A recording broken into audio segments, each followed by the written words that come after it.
한덕수 국무총리가 국내 포털 사이트에 중국 응원 댓글이 수천만 건 쏟아진 사건에 대해서 범부처 TF를 꾸려 대응하라고 긴급 지시했습니다. 해외 세력이 여론을 조작한 정황이 확인됐다는 것입니다. 취재기자 연결해 보겠습니다. 이승배 기자. 네, 정부 서울청사입니다. 네, 구체적으로 어떤 내용입니까? 네, 한덕수 국무총리가 국무회의가 끝난 뒤에 관련 부처에 긴급 지시를 내렸습니다.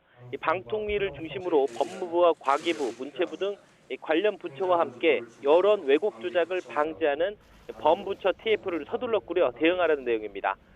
발단은 지난 1일 열린 한국과 중국의 남자축구 8강전 경기였습니다.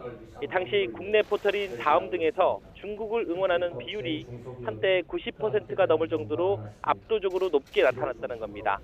방통위가 지난 1일 한중전을 전후해서 다음과 카카오 응원 페이지에 있던 응원 클릭 3,130만 건을 조사했는데 전체 65%가 외국을 거쳐 들어온 것으로 드러났습니다.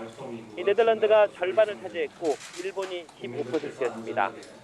가상망을 통해 우회 접속을 하거나 같은 작업을 자동 반복하는 매크로 조작 수법을 쓴 것으로 확인됐습니다. 한 총리는 가짜뉴스는 민주주의의 근간을 뒤흔드는 심각한 사회적 재앙이라면서 과거 드루킹 사건과 같은 일이 재발하지 않도록 범부처 TF를 신속히 꾸릴 것을 지시했습니다. 또 가짜뉴스 방지 의무를 포함한 입법 대책과 재발 방지 대책을 마련할 것도 주문했습니다.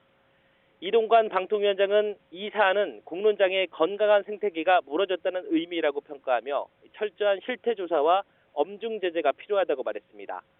이번엔 단순한 응원 댓글이지만 선거나 긴급 재난 혹은 금융시장에도 엄청난 충격을 주는 사태가 계속 벌어질 우려가 있다고 설명했습니다. 총리 긴급 지시에 앞서 여당과 대통령실에서도 같은 지적이 나왔습니다. 국민의힘 김기현 대표는 SNS에 관련 의혹을 언급하면서 다음이 여론 조작의 숙주 역할을 한다는 의혹을 지울 수 없다고 주장했습니다. 다음을 좌파 성향이 강한 포털 사이트라고 규정한 뒤에 내년 총선을 앞두고 또다시 여론 조작의 망령이 되살아나고 있는 것은 아닌지 문제를 제기하지 않을 수 없다고 적었습니다. 앞서 대통령실도 어제 브리핑을 통해 이번 사안을 두고 국민적 우려가 제기되는 것은 타당하다고 힘을 실었습니다. 지금까지 정부 서울청사에서 YTN 이승배입니다.